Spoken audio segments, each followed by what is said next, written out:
Okay guys, ito yung gamot na ginagamit ko pa sa pag-deworm ako, Drontal Plus. Okay, kailangan nating hatiin para sa 5 kilos ang bawat isa.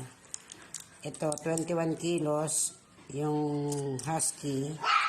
So, kailangan magdalawang ganito. Every 10 kilos kasi isa nito, isang tableta.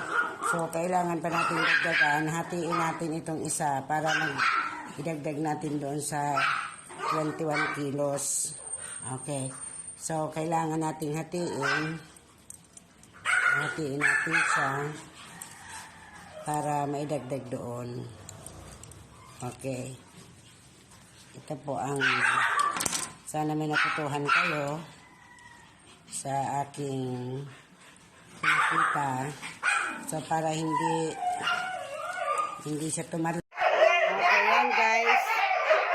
Ganito po kami pag nagdi-deworm kami ng aso. Okay, kailangan mo nang timbangin yung hahawak. Tapos, titimbangin silang dalawa. Ibabawas na lang namin yung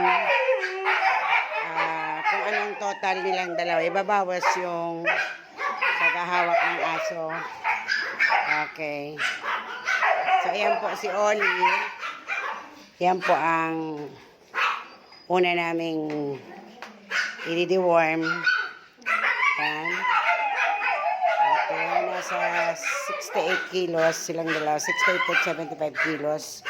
Okay, so iinom ito ng pang-deworm. Drontal po ang ginagamit namin.